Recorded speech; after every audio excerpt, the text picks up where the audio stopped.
Hi, I'm Tim. Welcome to our channel and thanks for logging on. Today we're discussing the Blancpain Le Brassus split-second flyback chronograph in platinum. You can see this 1 of 100 limited edition in platinum on our website. Subscribe to our YouTube channel if you enjoy these videos, and please click on the card in the upper right hand corner of the screen at any time during this video to see our full sales listing for this watch with additional accessories included in the sale, high resolution images for your desktop, and naturally complete pricing details for this split-second flyback chronograph. The watch on my wrist is an absolute animal. Over the top in every way except perhaps its style. The watch has a cool, refined, almost austere sensibility about it. That's from an aesthetic standpoint. Mechanically, it's a monster. Let's talk about the dimensions. 42 millimeters across the round of the case is quite reasonable and wearable, especially when it's coupled with a short lug-to-lug span. So 42 with a lug-to-lug span of under 50 is always good for smaller wrists like my 16 centimeter circumference wrist. 49.1 is very manageable, which means I believe you could wear this watch on a wrist as small as 14.5 centimeters circumference with no fit issues.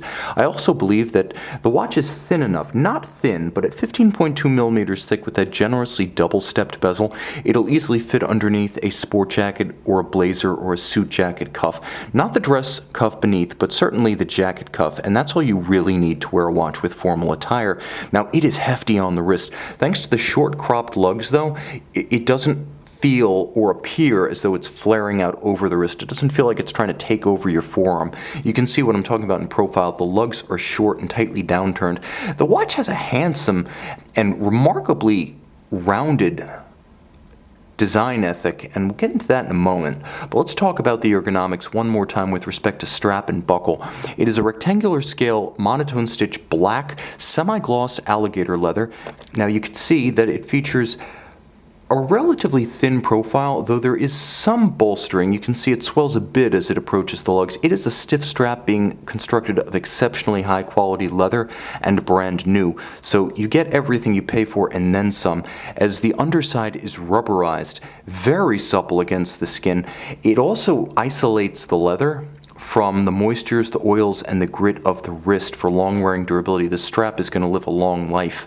Now the buckle is physically massive and beautifully finished, all in high polish. No surface is overlooked or left unfinished. It also has a minderless system such that you can tuck any excess strap length beneath the body of the clasp itself, and the watch features a remarkably slim profile to its strap. Some substantial watches feature straps that are over bolstered. Not a problem here. One note, I will say this is 18 karat white gold. The white gold being used because, again, relatively spare and spindly components are designed for the sake of elegance, but in platinum they would be just a little bit too soft, so Blancpain uses 18 karat white gold to add a little bit of structural integrity to the clasp. The watch features a high polish about its case, and given the grayscale, one might even say it's on the light end of the grayscale. You have the black strap, then everything else is silver or white. But the polish looks correct on the watch. It has a little bit of a appearance of a vintage kettle to it.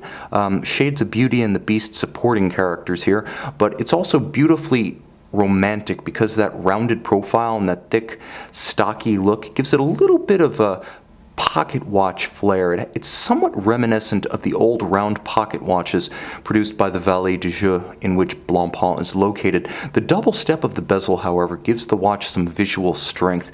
It's a muscular look that makes the watch balanced, in my opinion. Otherwise, it might seem just a little bit too refined. It's certainly not that. The dial is all white with the exception of a few black calibrations for high contrast. From a functional standpoint, it actually works incredibly well because you can easily read the time. It is a timepiece in the strictest sense. You have foy or leaf style hands at center as well as for the sub-registers, and applied stylized white gold Roman numerals. The subtlety of the dial comes, and I'm going to see if I can zoom in a little bit more here, but the subtlety of the dial comes in the differential finish and a few changes of plane that are applied. There's actually a frosted finish inside the sweep of the power reserve, also with a 40-hour power reserve. The mechanism moves quite quickly as you wind for instant gratification. It does create some notable eye candy, as if this watch didn't already have enough. You'll also note that the sub-registers are slightly countersunken. They feature concentric scales, with their innermost scales being below the plane of the outer scales, themselves below the plane of the center dial. And then you can see how the hour track is slightly sunken, and there's a step or aperture for the date, but the step breaks the shear decline from the dial plane to the date disc. It's a little bit more transitional with the step. Now you'll also note a dramatically counterweighted double Lancet seconds hand, and I say double because this, I'm going to let it clear the minute hand for a moment, but this is a coaxial pusher split-second chronograph. You can time two concurrent events and you can actually get the split between them. So two race cars crossing a track, you can stop the seconds hand for each one and read the split between them, or you can leave the chronograph operating and just keep flying back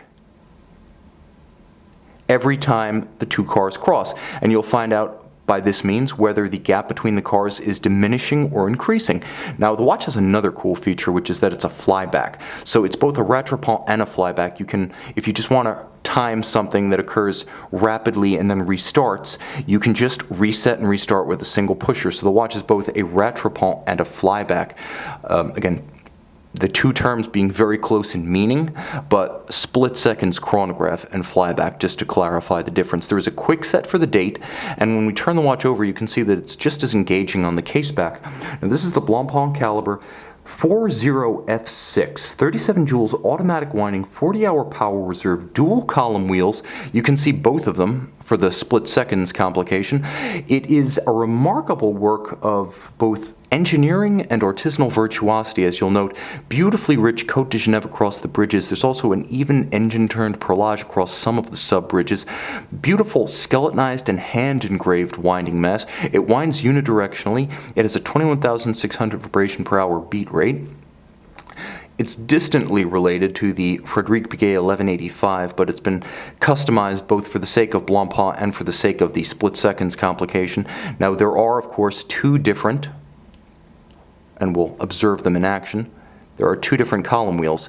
You can see this column wheel it's centralized and raised controls the split second functionality. And you can see that